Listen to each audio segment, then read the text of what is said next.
직원 수 약 16만 7,400명, 시가총액 497조 5천억, 명실상부한 국내 1위 재계그룹 삼성. 오늘은 삼성에 대해 알아보도록 하겠습니다. 서치워즈 시작합니다.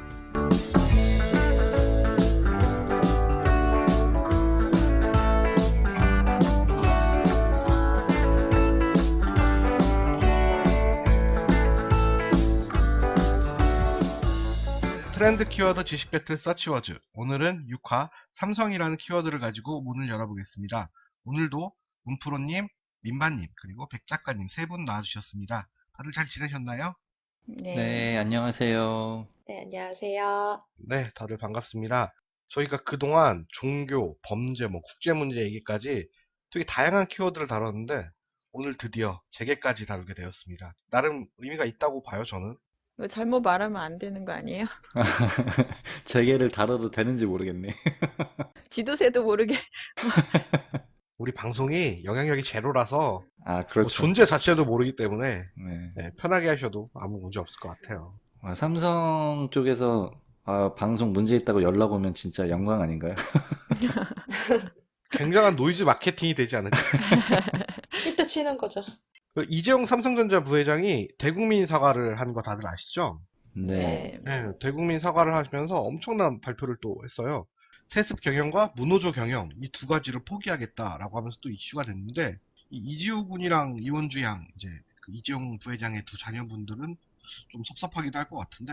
그렇죠. 그리고 보통 3대까지니까 그 뒤로는 이제 전문 경영인한테 맡기는 게 좋지 않을까 싶어요. 백 작가님도 좀 긍정적으로 보시는 것 같은데. 자, 그럼 본격적으로 오늘 준비해 오신 내용들을 들어보도록 할게요. 제가 지난주에 무조건 스케일 크고 재밌는 게 선정 기준이다 이렇게 말씀드렸는데 어느 정도의 스케일이 나올지 한번 기대가 됩니다. 오늘 문프로님부터 한번 들어볼까요? 아, 긴장돼서 못하겠어. 스케일 큰 거를 찾아보려고 했어요. 못 네. 찾겠더라고. 그래서 그냥 이번 주에는 마음을 비우고 그렇게 그냥 하려고요. 삼성 자체가 스케일이 크니까. 스마트폰이 없는 세상을 상상할 수 있으세요? 다들? 이제는 없으면 안 될 것 같아요. 이따가 없으면 또 힘드니까.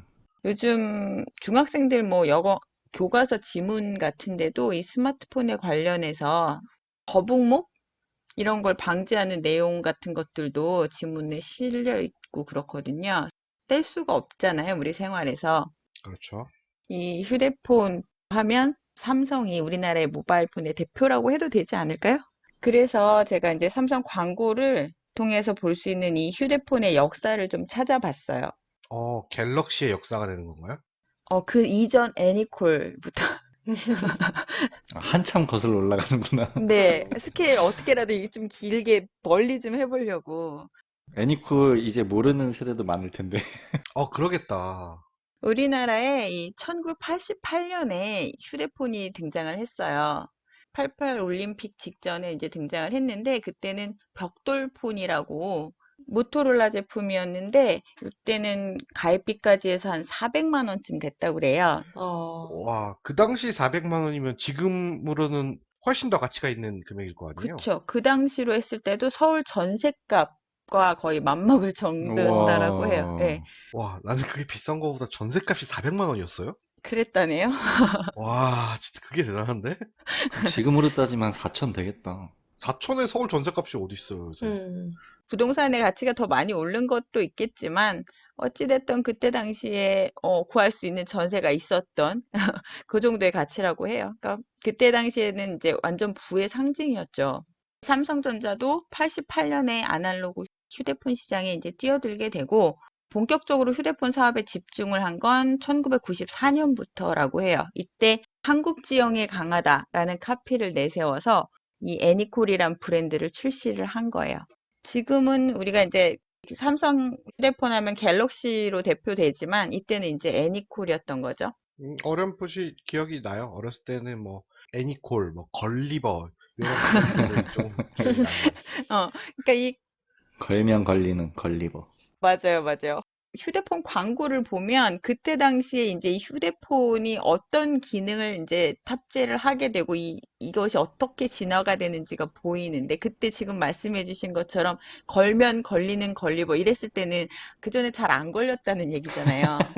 음, 치아에 들어가면 전화 통화 안 되고 음, 97년 애니콜 광고를 보면 그 미션 임파서블을 패러디해서 안성기 씨가 기차 위에서 어떤 작전을 수행을 하는데 이렇게 핸드폰이 딱 떨어지면 플립이 딱 열려요. 네. 그리고 거기서 이름을 말하세요. 이러면 본부 하는 아, 예, 장면, 기억나요. 아니, 그게 됐었다고요? 그때 당시에? 네네네. 그게 97년 광고예요.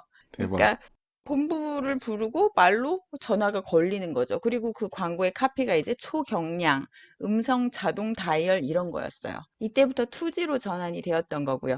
그리고 요때 네모난 물건만 보면 붙잡고 본부 외치는 이런 아재 개그가 귀여워. 저 음성 인식 기술이 요즘 같은 경우는 시리한테 자기 네, 목소리를 인식을 시키잖아요. 네네.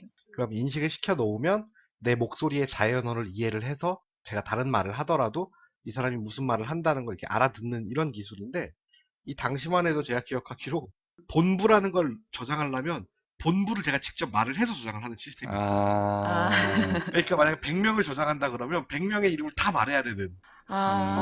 그래서 그냥 음성 아, 주파수를 비교하는 아마 그런 방식이었을 거예요. 아. 녹음할 때 당시 똑같은 목소리로 뭐 얘기를 해야겠네요. 최대한 비슷한 음역대로 말을 해야 되는 거예요. 아, 그것도 일이네. 그래서 이렇게 이제 아무거나 붙잡고 본부 외치고 다니기도 했고, 그리고 2002년에 광고에서는 차태현 씨랑 이나영 씨가 광고에서 둘이 막 페인트, 색색깔의 페인트를 막 서로 뿌리고 이래요. 어떤 기능이 추가가 된 걸까요? 칼라구나. 그렇죠. 이때 이제 음, 컬러 시대가 열린 거예요. 그전까지는 파란색 아니면 녹색 이래가지고 한 가지 색깔로 이렇게 창이 있었잖아요. 응, 응. 아, 맞아요, 맞아요. 요때부터 이제 컬러 시대가 열린 거죠. 또 2003년 광고에서 기억이 나시려나? 이효리 씨랑 이서진 씨가 이렇게 카메라를 들고 막 이효리 씨 움직이는 걸 막 찍어요. 아, 그거 그리고 기억난다. 어디야? 그랬는데 나 지금 작업 중이야 라는 그 명언을 남겼던 광고가 아, 있었어요. 네, 그 멘트 들으니까 기억나네요. 근데 그게 그쵸? 뭘 광고하는 거였지? 카메라 아니었을까요? 맞아요. 카메라가 카메라. 그때 부각됐던 기능이 130만 화소 카메라였어요. 어, 그래서 카메라가 이렇게 옆으로 싹 꺾여가지고 폴더폰이 디지털 캠으로 들고 찍는 것처럼 이서진 씨가 찍고 있는 거였거든요. 요새는 휴대폰이 몇만 화소죠? 요새 억 단위인가? 갤럭시 S20 울트라폰의 경우가 1억 800만 화소, 아, 어마어마한 장난 아니네. 발전이구나. 배 줌이 가능하다고 하더라고요. 그 다음에 2005년부터는 제가 음악 하나 들려드려 볼게요. 한번 기억나시나 들어보세요.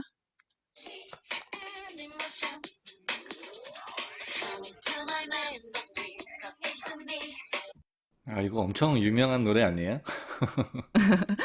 이 당시에 뭐 애니모션, 애니클럽 막 시리즈로 있었던 것 네, 네, 같은데? 네. 맞아요. 맞아요. 그때 이제 이 애니 시리즈 광고가 등장을 하는데 뮤직비디오 형식으로 광고를 제작해서 진짜 음, 아까 왕초님 말씀대로 뭐 애니모션, 애니스타, 애니클럽, 애니밴드 막 이런 시리즈로 광고를 했었어요. 지금 들어도 되게 세련됐는데? 그러게. 촌스럽지 않다. 스토리도 막 있어서 되게 보는 재미가 있었거든요. 근데 이때는 이제 왜 이렇게 음악을 광고에서 신경을 썼느냐? 이때 이제 휴대폰으로 음악을 듣는다는 게 이 당시에 센세이션이었거든요. 아, 이게 카메라보다 나중에 나왔나요? 네, 그렇더라고요. 요거보단 사실 다른 회사에서 그 스카이에서 음, 음, 아, 맞아요. 예, 김하중인가 배우 기억나요. 꾹 찌르면 노래 나오고 이게 그 뒤에 나왔더라고요, 광고가. 아, 그래요. 기억나는 것 같아요. 2G 때만 해도 음, 애니콜이랑 이제 라이벌로 스카이가 네, 뭐 지금은 그쵸. 이제 안타깝게 사라져버렸지만 네, 매니아층이 되게 갈렸던 시절 같아요. 지금 마치 갤럭시와 아이폰처럼 그렇죠. 네, 맞아요. 그때도 막, 그때 스카이가 약간 아이폰 그 포지션을 갖고 아, 맞아요. 있었어. 약간 감성적인, 명품 막 이런 디자인 느낌이었죠. 예쁘고. 네, 맞아요. 이제 2009년으로 넘어가면서 손담비 씨가 아몰레드라는 광고를 했었어요. 노래 부르면서. 아, 그거 손담비 씨랑 애프터스쿨 맞죠? 예. 네네, 맞아요. 그래서 그 아몰레드 노래가 있어가지고 그 노래 부르면서 광고가 나왔는데 이게 이제 이 아몰레드 디스플레이를 부각시킨 광고였거든요. 그러니까 이제 자체 발광 디스플레이라고 하고 그리고 이때부터 무려 터치가 됐어요. 오, 아, 이 시기에 이제 3G로 전환이 되면서 유심 영상 통화도 가능해졌고요. 그래서 요 이전에 2007년 6월에 아이폰이 출시가 됐거든요. 그래서 2007년이요. 네네 2007년에 아이폰이 출시가 되고 막 세계적으로 난리가 났는데 우리 갤럭시는 2009년 요때쯤에 이제 터치도 되고 그다음에 3G로 뭐 영상 통화도 되고 요게 이제 가능해졌던 시기였어요. 그러니까 그 이후로는 이제 우리가 잘 알고 있는 스마트폰 시대가 열린 거죠. 음. 07년도에는 근데 아이폰 출시됐을 때 우리나라에서 많이 사용했나요? 그때도 그 네. 되게 매니악한 그 포지션이었어가지고, 그리고 결정적으로 너무 비쌌어. 그래서 저도 기억나는 게 친구 동생이었나? 가 아이폰을 사가지고 막 한 8명에서 우르르 몰려가서 막 구경하고 그랬어. 아니, 약간 제 기억에 그 당시 아이폰을 쓰는 사람들은 뭔가 좀 미국물을 좀 먹었다. 나는 미국에서 왔다. 이런 분들이 많이 썼던 걸로 약간 기억이 그런 나네요. 감성도 있었죠. 이 이후에는 이제 뭐 다들 잘 알고 있는 스마트폰의 기능이나 이런 것들은 뭐 더 설명할 필요가 없을 것 같아서 저는 오히려 이 이전에 우리 옛날 휴대폰들이 어떻게 이제 진화해 왔는지를 좀 조사해 봤어요. 되게 추억 돋네요. 그쵸? 레트로 감성. 생각을 해보니까 제 플레이리스트에 지금 말씀해 주셨던 노래들이 꽤 있어요. 음, 아까 손담비 씨가 불렀던 아몰레드. 네. 굉장히 좋아했던 노래 중에 하나가 롤리팝. 아, 아, 롤리팝. 그게 LG 폰이었나? 조사하다 보니까 그건 LG 폰이더라고요. 그래서 안 가져왔지. 그러면 지금 말씀하신 것들이 이제 3G 네네. 그러면서 다음 음, 모델로 이제 음. 4G가 넘어가고 현재는 5G. 사실 저는 그렇죠. 아직은 5G는 안 써봤어요. 아, 저도요. 저도. 뭐 요금 부담도 있고 뭐 크게 음. 4G가 불편한 게 없어서 기술 발전이 정말 급격하게 된 것 같아요. 뭐 어떤 분들은 스마트폰의 출시가 산업혁명급이다. 뭐 이렇게 말씀하시는 분들도 있어서 굉장히 흥미롭게 잘 들었던 것 같습니다. 어디까지 진짜 진화할지 너무 궁금해요. 처음에 닐 암스트롱이 달에 갔을 때 아폴로 14호였나요? 그럴 거예요. 그때 사용했던 우주 비행선의 컴퓨터보다 저희 스마트폰 CPU의 성능이 더 좋아요.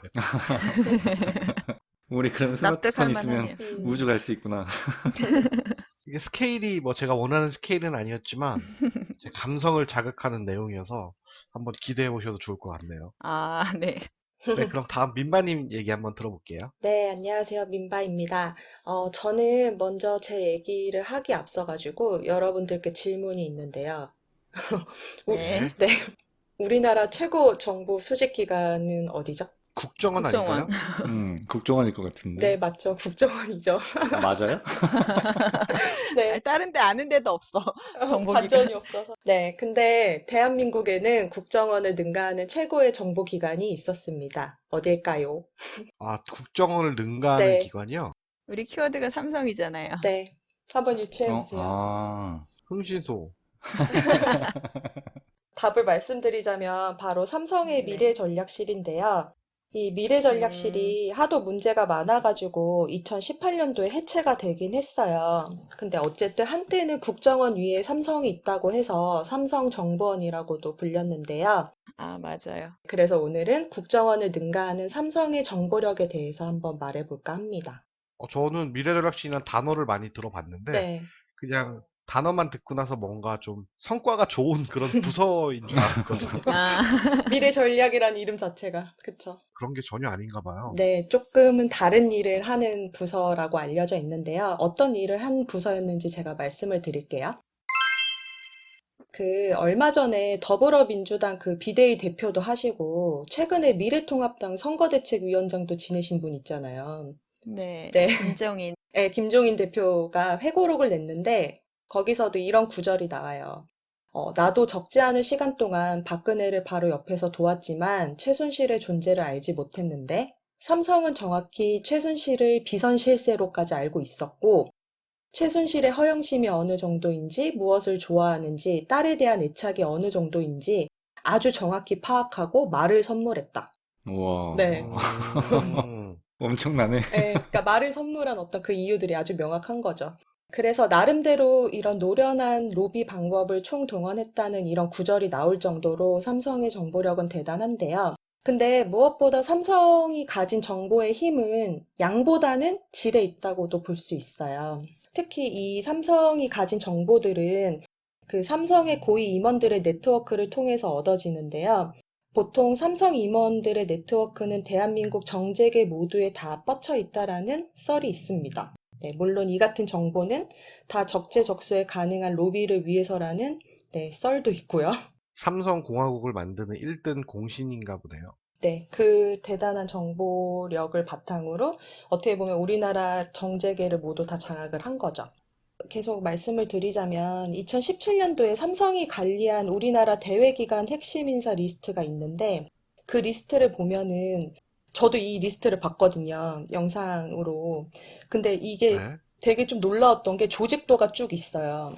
맨 위에 청와대가 있고 그 아래에 정부기관 조직도가 그려져 있고 그리고 이제 직급 순으로 정리한 핵심 인사의 리스트가 쭉 있는데 뭐 보통은 이런 리스트를 가지고 있을 수 있잖아요. 그쵸. 아무래도 삼성 정도 되는 네, 기업은요. 그쵸. 근데 이 리스트가 이제 보통의 리스트가 아닌 거죠. 그러니까 예를 들어서 어떤 고위 공무원의 리스트를 보면은 뭐 공정위 내 파워 엘리트지만 욕심이 많다. 뭐 정치적이며 언론 플레이를 중시한다. 뭐 골프나 음주는 음, 좋아하지 않는다. 뭐 이런 짜잘한 내용들까지 포함되어 있어가지고 거의 이제 사찰 음, 수준의 보고서라고 할 수 있다라는 거죠. 대한민국의 모든 비밀이 다 거기 들어가 있겠네. 그러면 이제 이걸 가지고 뭐를 하냐? 정보를 수집하고 이제 로비에 활용을 하는 거죠. 또 되게 재밌는 게 해외 지사에서 근무하는 주재원들도 각자 이제 자기가 정기적으로 동향을 파악해서 사내 정보 시스템에 보고를 하기도 했는데 삼성이 김일성과 김정일의 사망 소식을 국정원보다 먼저 알았다는 썰이 있대요. 와, 그러니까 왜냐하면 해외 소식을 취합하는 그 인력은 물론이거니와 그 취급 속도 면에서 단연 독보적이었기 때문에 이런 이야기들이 있었다고 하고요. 뭐 맡은 분야 또한 청와대, 국회, 뭐 이런 권력기관부터 심지어 지역 NGO, 그러니까 비정부기구까지 담당하는 인력도 있다라고 합니다. 예전에 제일기획에서 엑스파일 한번 흘러나왔었잖아요. 네, 맞아요, 네, 맞아요. 맞아요. 저도 그거 봤었어요. 네, 연예인들에 대해서 자세한 내용들까지 막 맞아요. 적혀 있었던 거 한번 흘러나오고 그랬던 거 기억이 나네요. 맞아요. 거기 막 금액까지 다 적혀 있었잖아요. 보통 이제 네. 불문율이라고 하는. 네. 그 구조나 인력 수를 생각해 보면 확실히 국정원이 못 따라갈 것 같긴 해. 네, 맞아요. 근데 이런 정보를 또 정리를 하고 분석을 하는 데 있어서도 엄청난 노하우를 갖고 있다고 하는데요.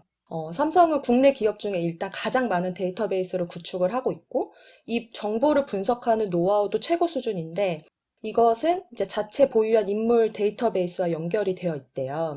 예를 들어서 민바라는 어떤 인물이 과거 언제 어떤 자리에서 어떤 발언을 했는지까지가 다 나올 정도라고 하네요. 와, 대단하다. 와. 그래서 되게 웃긴 게 정보기관에서도 삼성 쪽에 키워드를 검색해달라고 요청했던 일들이 있었다고 해요. 아니, 이게 지금 음모론이 아니고 팩트로 밝혀진 내용들인 팩트로 다 거죠? 밝혀진 내용들이에요. 아니, 너무 영화 같아서. 그러게, 진짜. 한 기업의 정보 전략실이라고 해야 되나? 그런 게 국가의 그거보다 더 대단하다는 거잖아요. 근데 이게 제가 어떤 인터뷰를 봤었을 때도 되게 놀라웠던 규모라는 게 그 보통 대기업들 같은 경우에도 이런 정보들을 관리를 한다라고 해요. 근데 그런 대기업들에 비해서도 삼성은 월등히 그 정보력이 높아서 어떤 대기업에 다니는 사람이 자기 친한 선배가 이제 그러니까 미래전략실에 근무하는 선배가 있었는데 그 선배가 뭐 조만간 너네 회사에 이제 그 감사가 들어올 것이다라는 것을 슬쩍 알려줬는데 정말 다음 날에 감사가 들어와서 너무 놀랐다고. 음, 어쨌든 뭐 이 미전시에 관련해가지고 여러 이슈들이 너무 많아서 2018년도에 이제 삼성은 미전시를 해체를 시켰는데요. 저의 생각이긴 하지만 그리고 뭐 대충의 썰이지만 미래전략실이라는 이름 말고 아마 다른 이름으로라도 삼성의 정보 활동은 계속되고 있지 않을까 싶고요. 있을 것 같아. 그쵸. 이름만 바꿨겠지 뭐. 결론적으로 말씀드리자면 삼성이 뭐 전 세계적으로도 굉장히 유명한 글로벌 기업이지만 아직까지 뭐 노동 문제 관련해서도 그렇고 뭐 세습 문제 여러 문제들이 많았잖아요. 이런 일들로 알려지는 게 아니라 정말 국격에 맞는 훌륭한 일들을 해나가는 좋은 기업이 되었으면 하는 바람을 담아서 이 이야기를 준비해 봤습니다. 신기하네요. 이재용 부회장도 이제 그런 거 안 한다고 했으니까 네, 나아질 지켜보죠. 저 리스트에 들어가면 정말 잘 나가는 거군요. 그쵸. 아, 그렇죠. 나름대로. 아니, 근데 제가 정말 그냥 썰 같은 거 말씀드려도 돼요? 그럼요. 어렸을 때 그 김용철 변호사 있잖아요. 그 삼성 관련해서 양심 선언하신 분. 아, 네, 네네. 그분이 쓴 책 중에 이제 하나가 삼성을 생각한다라는 책이 있어요. 그 책 유명하잖아요. 네, 맞아요. 근데 그분이 이제 검사 출신 변호사인가 아마 이럴 텐데, 미전실에서 직접 근무를 하셨던 분이거든요. 미래전략실에서. 아, 그 총수 일가의 되게 자잘한 썰들을 그 책 안에 이제 써놨는데, 거기서 제가 되게 인상 깊게 봤던 게, 이건희 생일 파티 이런 거를 하면 연예인들이나 뭐 되게 유명한 셀럽들을 많이 부른대요. 와서 이제 노래하고, 뭐 아무래도 네, 근데 이제 그게 한 2002년 뭐 이때니까 거의 한 20년 전인데 그 당시에 한 번 부를 때마다 한 3천만 원? 한 세 곡 정도 딱 이렇게 부르는데 삼성에서 그렇게 제안을 했는데 유일하게 거절한 연예인이 한 명 있대요. 누군지 아세요? 누구죠? 한번 맞춰보세요. 아, 나 들은 것 같았는데. 남자예요, 여자예요? 남자예요. 남자예요? 남자의 그 정도 깡을 가진 사람이면 말씀드리면 아 진짜 딱 그렇구나라고 아마 아실 거예요. 느끼실 거예요. 아니 조용필. 아닌데. 조금 에이지가 있어요. 아, 되게 유명한. 나훈아. 네, 맞아요. 그분 남다르신 분이라 그런 이야기들도 있는데 그 이건희 회장이 자동차를 굉장히 좋아하잖아요. 아, 예, 그렇죠. 유명하죠. 네, 차가 거의 100몇 대가 있잖아요. 부카티 막 이런 수준의 그런 차들이 100몇 대가 있는데 또 좋아하는 게 스키래요. 외국에서 이제 스키를 탈 때는 보통 그 슬로프 하나를 다 대여해서 이제 뭐 타고 이러는데 그게 한 번 이제 기사가 났었나 봐요. 뭐 황제 스키다 뭐 해가지고 프랑스 언론에. 근데 그러고서 이제 자제를 하고 있었는데 그 휘닉스 파크 있잖아요. 네. 거기서 이제 또 슬로프를 전체를 이제 대여를 해서 이제 타다가 그게 또 이제 기사가 난 거죠. 근데 그 휘닉스 파크 쪽에서 못 막은 거예요. 그래서 삼성이 너무 열이 받아서 그 삼성이 그 휘닉스 파크의 그 슬로프 이런 것, 그 전세권들을 아마 다 돈을 대주고 있었나 봐요. 당장 갚으라고 막 엄벌을 놓는 바람. 왜 자기들이 성질을 내? 아이고, 혼자 타는 슬로프 진짜 꿈이다, 꿈. 진짜 부럽긴 하다. 근데 재밌을까? 재밌지. 왁자지껄 하고 해야. 아니야, 아니야. 저는 좋아하질 않아서. 안 좋아하니까 그렇지. 그 혼자 있는 슬로프가 얼마나 낭만적인데. 아니, 근데 이분은 그냥 저기 조그만 섬 하나 사서 자기가 직접 지으셔도 되는데. 그냥 산 하나 사가지고 그러니까. 스키장을 장사 다 안 하고. 만들어서. 예, 예. 그냥 자기만 쓰면 되잖아. 그쵸. 돔 스키장도 뭐 만드실 재력인데. 외국에 사람 없는 스키장 엄청 많거든요. 음, 근데 왜 굳이 우리나라에서? 시간이 없었겠죠. 미래전략실부터 이건희 회장의 황제 스키까지 흥미로운 얘기들을 가져와 주셔가지고 미래전략실은 뭐 지금은 해체가 됐지만 아마 다들 암암리에 그냥 다른 모습으로 존재하지 않을까 뭐 그쵸. 이렇게 예상을 하실 것 같은데 한 기업의 정보력이 이 정도라는 게 정말 무섭네요. 무섭기도 하고 또 대단하다는 생각도 듭니다. 잘 들었습니다. 그럼 마지막으로 오늘 뭐 엄청난 걸 준비해왔다면서 막 저한테 막 순서 바꿔달라고 막 요구하셨어요. 아, 진짜? 아, 제가요? 백 작가님이 원래 마지막 순서가 아닌데 오늘 마지막을 바꾼 거거든요. 한번 기대를 하고 들어보겠습니다. 발표해 주시죠. 민바님이 말씀해주신 내용들이 조금 그 겹치는 부분들이 있어서 그거를 좀 솎아내고 말씀드리려고 제가 마지막에 좀 배치를 해달라고 말씀드렸더니 이렇게 제가 오늘 말씀드릴 건 대한민국 사람이라면 삼성 모르는 사람 없잖아요. 그리고 현재는 우리나라뿐만 아니라 세계적으로 이름 있는 기업이 되었고요. 삼성이 망하면 대한민국이 망한다라고까지 얘기하기도 하죠. 그러면 이 삼성이라는 기업이 이렇게 세계적인 기업이 되기까지 어떤 과정들을 거쳐왔는지 자세한 내용을 모르시는 분들이 많을 것 같아서 오늘은 제가 이 삼성의 연대기 삼성 크로니클을 준비했습니다. 삼성의 크로니클. 네. 이게 시간 안에 될까? 이거 한 우리도 2부, 3부 이렇게 해야 되나? 그러게요. 예. 다음 주에는 한번 특집으로 한 해 통째로 뭐 하시는 건가요? 얘기할 거리들이 너무 많아서 사실 정리하기가 조금 힘들긴 했는데, 삼성이 엄청난 기업이 되었잖아요. 이 처음 모습은 어땠는지 궁금하신 분들이 좀 있을 것 같아서, 그걸 중심으로 좀 말씀을 드려볼게요. 말씀 듣고 좀 생각을 해보니까 초대 회장이시죠? 이병철 회장. 네네. 그 시절의 삼성은 이제 워낙 오래되기도 해서 제가 태어나기도 전이라 네. 전혀 기억이 없는 것 같긴 해요. 그렇죠. 저희 부모님 세대들 같으면 잘 자세히 알고 계시겠지만, 저희는 사실 거기까지는 와닿지가 않아서 얘기들을 잘 모르잖아요. 그래서 그거를 간략하게 좀 정리를 해봤습니다. 일단 왕초님께서 말씀하신 대로 네, 고 이병철 회장이 뭐 삼성의 창업주인 건 다들 알고 계시죠?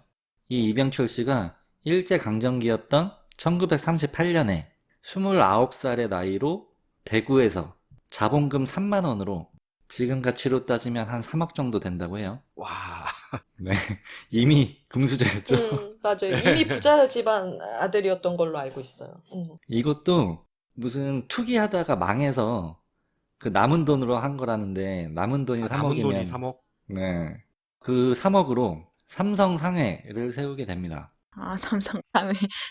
여기서 좀 짚고 넘어가야 될 게 많은 분들이 궁금하실 것 같아요. 왜 삼성일까? 그 삼성 홈페이지에 나와 있는 그런 표면적인 의미 말고 좀 여러 가지 썰 가운데 한 가지 소개해 드리면 앞서 말씀드렸지만 삼성 상해가 세워진 게 일제강점기였거든요.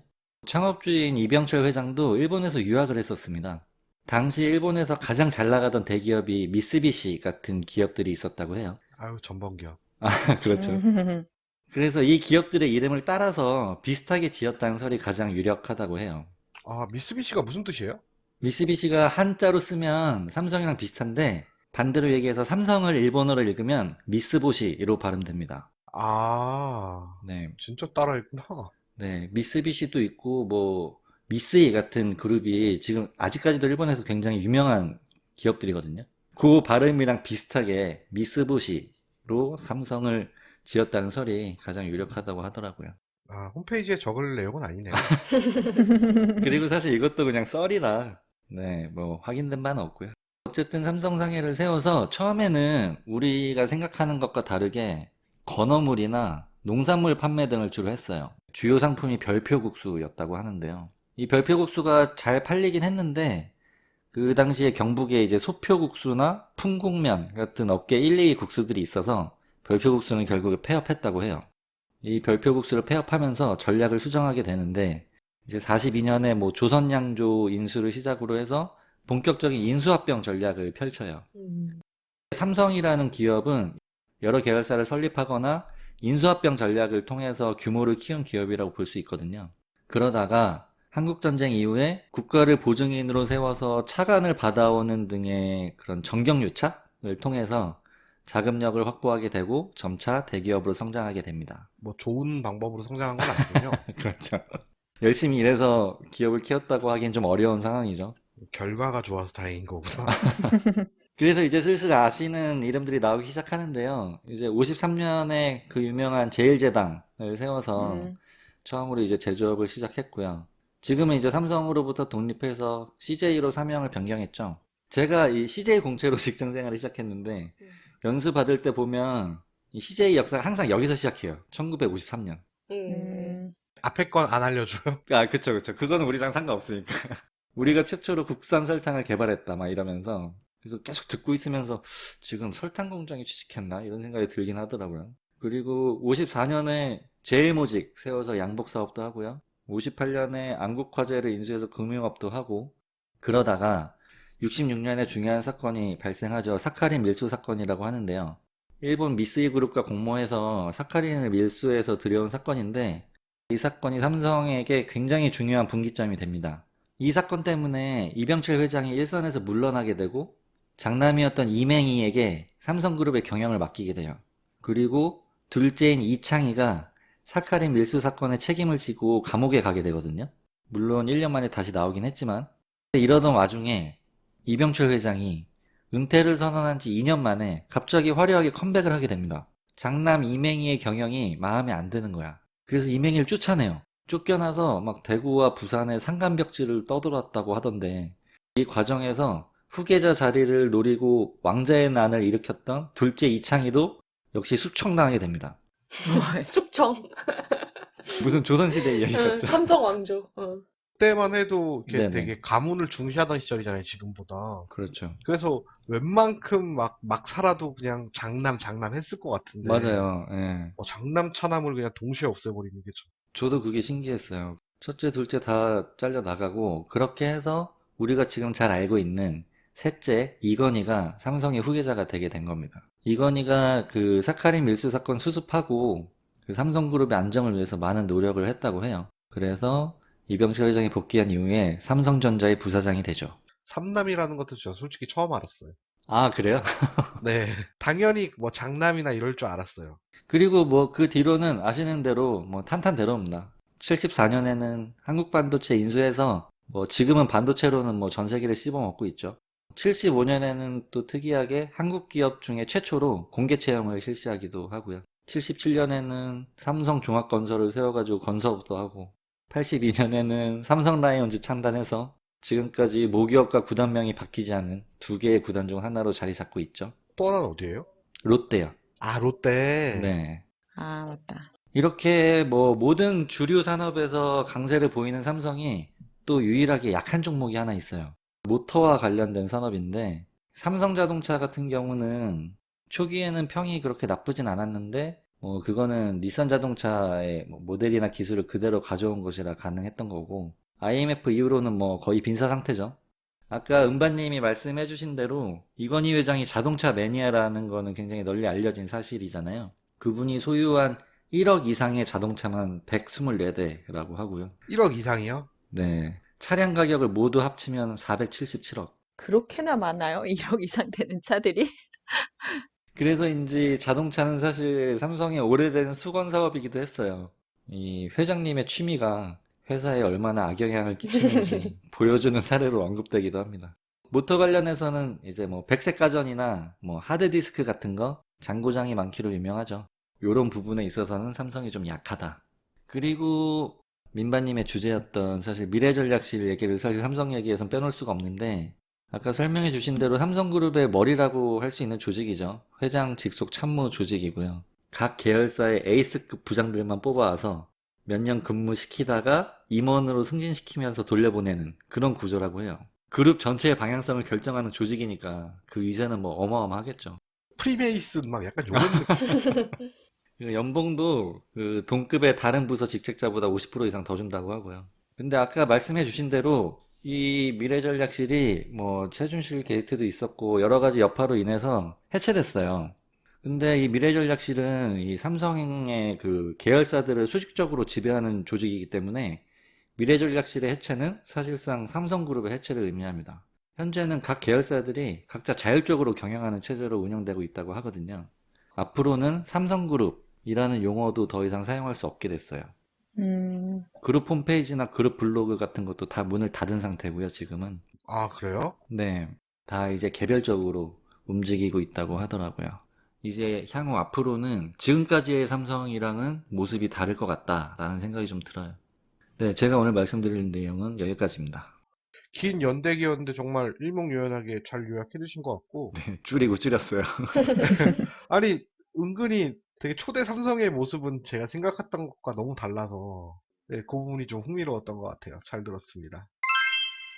네, 세 분 준비해 주신 내용 잘 들었고요. 그럼 오늘도 1위를 선정해야 되는데 1위 선정에 앞서 항상 저희가 하는 어필의 시간을 한번 가져보도록 하겠습니다. 문프로님부터 한번 들어볼게요. 안 가지고 살 수 없는 이 스마트폰, 그리고 그 우리가 잘 몰랐던 예전의 스마트폰에 대해서 그냥 재미있게 들으실 수 있게 가져봤어요. 1등의 욕심 안 부리고. 저는 굉장히 재밌게 들어서 개인적으로 뭐 아까도 말씀드렸지만 1등 충분히 기대하셔도 될 것 같습니다. 네, 재밌었어요. 감사합니다. 네. 민바님은 제가 평범한 어필을 듣지 않겠습니다. 그냥 돌발 질문을 하나 낼게요. 백 작가님도 다음이니까 아마 준비하셔야 될 거예요. 아, 저도 뭔가 질문이 있나요? 네, 그럼요. 아, 네, 알겠습니다. 민바님에게 삼성이란? 되게 이런 질문 되게 막 로맨틱한 상황에서도 막 듣고 막 이러는데,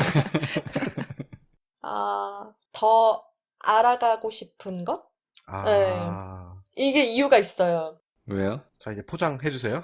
제가 요즘에 주식 공부를 하고 있거든요. 아, 아직 주식은 사진 않았지만, 그래서 네, 삼성전자 주식 네, 보고 있습니다. 나의 기업이 되겠네요. 아, 갖고 싶은 걸로 해야 되겠는데. 아, 이거 굉장히 마이너스 요소예요. 왜요? 왜? 제가 삼성 주식을 정확히 54,000원에 들어갔어요. 지금 48,000원, 47,000원 이러죠. 아, 지금 굉장히 저에게 아픈 기억을 떠올리게 해주셨네요. 제 와이프는 삼성에서 무슨 배당금 뭐 네, 입혀놨던데. 우선주. 네, 맞아요. 그거, 일반주도 나왔어요. 354원씩 한 주당. 네, 민반이 갑작스런 질문인데, 그걸 되게 잘 대답해 주신 것 같아서, 그러게 나름 되게 만족했습니다. 생활 밀접형 대답이었어. 자, 그럼 백 작가님에게 질문 드릴게요. 아마 내 생각에 백 작가님은 응. 삼성이란 열심히 생각하고 있었을 것 같아. 뭐야, 전 아니에요? 똑같은 거 내면 안 되지. 삼성 이행시 한번 갑시다. 아, 네, 지금 빨리 잠깐만요, 생각하고. 잠깐만, 나 5초만 줘, 5초만. 잠깐. 자, 삼성이란 나에게 성. 성동일. 이거 어떻게 할 거야? 자, 아니, 그러면 제가 떠오르지가 않아요. 두 분을 놓고 한번 고민을 해보겠습니다. 주사한 너무 건 다 어렵다. 어떻게 된 거야? 성동일에서 끝난 나 거야? 순간 근데 땀났어, 주성 지금. 근데 제가 오늘 들었던 내용들 전부, 그러니까 삼성 하면 사실 굉장히 좀 친숙한 기업이잖아요. 어렸을 때부터 항상 듣고, 실생활에서도, 뭐 제 핸드폰도 그렇고, 뭐 집에 TV나 뭐 이런 것도 그렇고 굉장히 많이 사용하고 있어서 굉장히 친숙한 기업이라고 생각했는데, 또 그런 기업들의 좀 숨겨진 모습, 잘 모르는 얘기들을 좀 담아주셔가지고, 세 분 다 되게 재밌게 잘 들었던 것 같습니다. 자, 오늘의 우승자는요, 과연. 백 작가님에게 드리겠습니다. 와우! 축하해요. 성동일에서 진짜 안 줄라 그랬는데 굉장히 긴 내용인데 되게 쉽게 짤막하게 잘 정리를 해주셔가지고 제가 거기서 좀 높은 점수를 드렸고요. 그리고 개인적으로는 또 이건희 회장이 삼남이었다는 게 또 거기서 높은 점수를 한 번 더 드렸습니다. 축하드립니다. 감사합니다. 축하드립니다. 축하드려요. 말씀하셨던 대로 이 내용을 줄이는 거에 굉장히 노력을 많이 했는데 그걸 알아봐 주셔서 정말 뿌듯하고 감사드립니다. 제가 이 방송 편집을 하잖아요. 힘들더라고요, 줄이기. 오늘로써 저희가 6번째 녹음을 했어요. 아직은 많이 부족하지만 한 주 한 주 좀 발전하는 모습을 보여드릴 수 있도록 매주 노력을 하겠습니다. 서치어즈는 팟빵, 유튜브, 팟캐스트, 파티를 통해서 들으실 수 있고요.